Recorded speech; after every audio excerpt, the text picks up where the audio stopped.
Ассалаумағалейкум достар, қалдарыңыз қалай? Каналымызға қош келдіңіз. Біз бүгін 2021 жылы шыққан Пальма атты керемет киноны айтатын боламыз. Негізі мен Ресей киноларын көргіш емеспін, бірақ мына киноны бір көруге болады. Бейнені бастамас бұрын каналымызға тіркеліп қолдау білдіріп кетіңіз, ал егер бейне ұнаған болса, лайк басып пікір қалдыра салыңыз. Қысқасы ыңғайланып отырыңыздар, болмаса жатыңыздар, біз бастайық.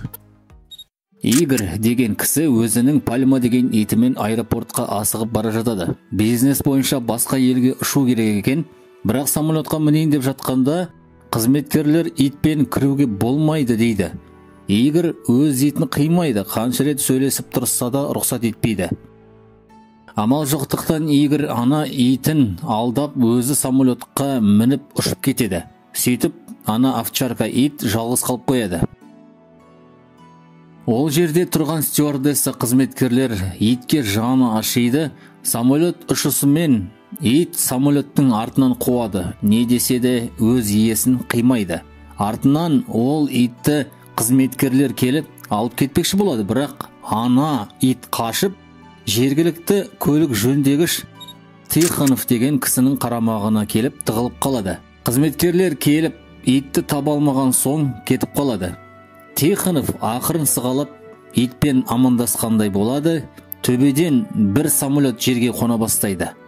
Ана ит өзінің иесі деп ойлап сол самолет жаққа қарай жүгіреді. Самолеттан адамдар түсе бастайды. Ит болса өз иесі түсіп қалар деп күтеді. Бірақ ол самолеттан керісінше адамдар ана итке қарсы шығып, мына итті алып кетіңіздер деп шуылдай бастайды. Барлығы иіліп қалып, кейін бағанағы итті қуғандар да келіп қалады. Ана жерде барлығы итке қарсы шығып жатады. Жаңағы қызметкерлер итті ұстап алып автобусқа кіргізіп жібереді. Самолеттің ішінде бір бала ғана қалады, ол шықпай отырады. Есімі Коля. Ол өзінің Вячеслав деген әкесімен ұшып келеді. Екеулерінің арасында қарым-қатынастары қатты жақсы бола қоймай ма бірдеңе. Коля сыртқа шығып кетеді. Ол жерде шуылдап жатқан халықты көреді. Дәл сол жерге бағанағы көлік жөндеуші Тихонов келіп итті босатуын өтінеді. Бірақ қызметкерлер қатал түрде рұқсат бермей тұрып алады. Сол кезде ана бала Коля автобусқа әйнек арқылы секіріп, ішіндегі итті шығарып жібереді. Ана қызметкер ашуланып балаға қол көтере жаздайды. Артынан Вячеслав әлгі әкесі келеді. Баламен өзім сөйлесемін деп кетіп қалады. Вячеславқа бастығы ит мұнда не істеп жүр деп ұрсады. Кейін Тихонов үйінде жүргенде ит сол үйге тағы да келеді. Вячеслав пен Коля бір пәтерге келеді. Коляға негізі ұшып келген жері ұнамаған еді. Ол келген жеріне қайрадан кетуді ойлап жүреді. Әкесі ұйықтап қалғанда, Коля болса түнде білдіртпей шығып аэропорт жаққа қашып кетеді.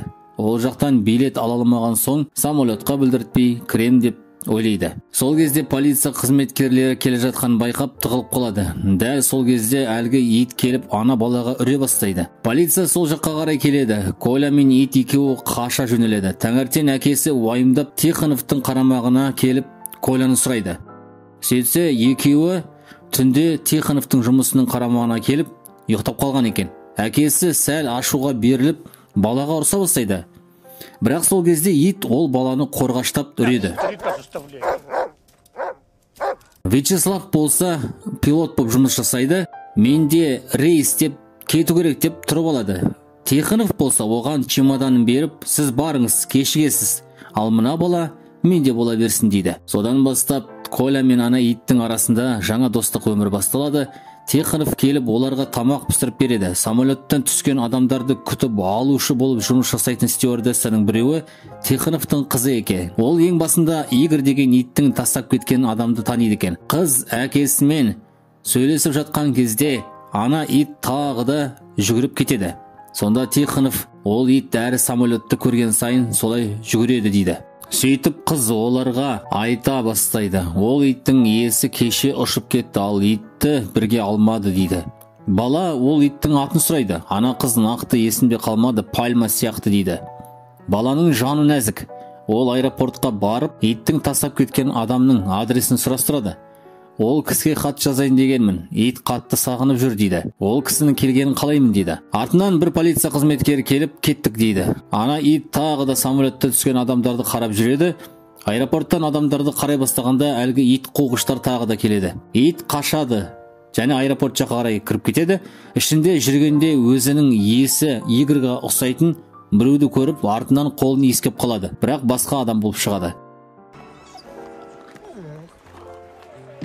Иттің көңілі түсіп тұрғанда, артынан әлгі ит қуғыштар келіп, итті ұстамақшы болады. Бала әлгі жағдайды көріп, қолына бір ұзынша келген затты алып, жақындамаңдар, итке тиіспеңдер деп тұрып алады. Ал итке болса, қаш деп айғайлайды. Осыны көріп отырған кассир әйел жаны ашып кетті ма білмеймін. Бала мен итті тауып алып, Игорьдің мекен жайын береді. Вячеслав самолеттен түсіп әріптестерімен келе жатады. Оны әлгі бастығы шақырып алып, тағы да итің жүрір, балаң болса арамызға араласып жатыр деп тағы да ұрсады. Вячеслав Коляға келеді, артынан әлгі итті ұстайтын келеді. Итті алып кетеді. Үйінде отырған Коля әкесімен сөйлескісі келмейді, ренжиді. Вячеслав Коляның иттің иесіне Игорьға жазған хатын оқиды. Көңілі босап қалады. Пальма болса қамалып тұрған жерінен қашып кетеді.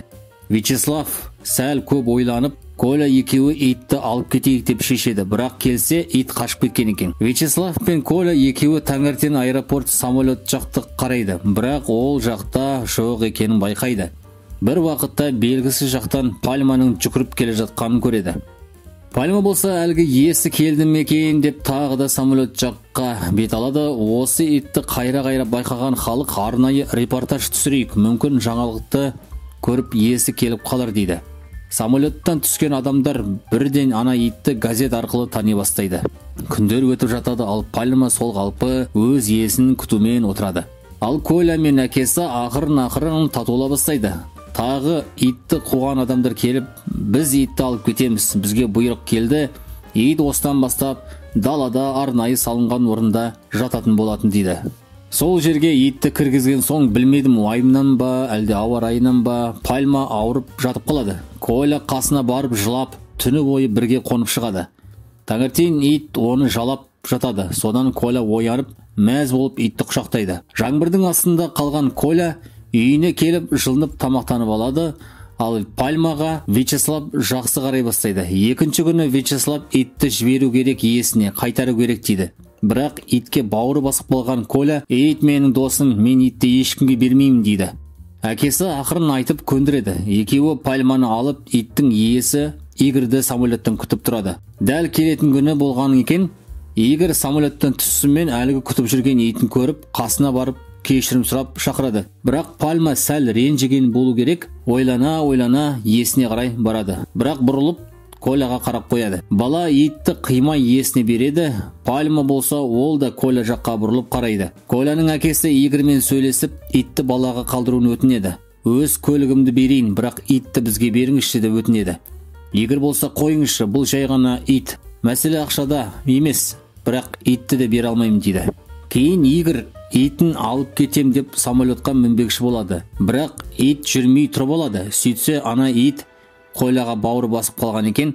Коля жаққа қарай бастайды. Самолеттің алдында үйіліп қалған адамдар ит қазір не істейді екен деп аңдуда. Бірақ әлгі ит қуғыштар біреуі Коля жаққа жүгіріп бара жатқан итті ұстап алып, қинап самолетке кіргізеді. Самолеттің ішінде ит мазасы кетіп, қайра әйнекке қарап, ана балаға барғысы келіп тұрады. Коляның әкесі Вячеслав самолетті жүргізуші еді.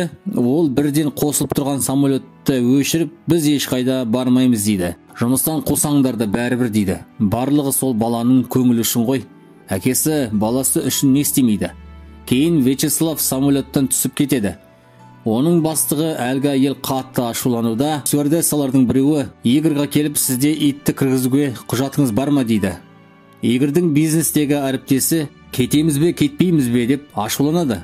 Ал Вячеславтың бастығы ана әйел болса, Любовь Аркадьевна, кешіріңіз, итке арнайы құжат болу керек дейді. Осы жерде шынымен барлығы Вячеслав пен ана балаға болысқандай болды. Ит иесіне Игорьға мені босатшы деген көзбен қарап тұрады. Игорь иттің мойындағысын шешіп, ал боссың, жүгір дейді. Ит самолеттен шығып, бірден Коля кетіп бара жатқан жаққа жүгіреді. Бала бұрылып, иттің жүгіріп келе жатқанын көріп, ол да қарсы жүгіре бастайды. Екеуі бірін бірі құшақтап, солай фильм аяқталады. Достар, осымен біздің шолуымыз аяқталды. Келесі кездескенше аман болайық.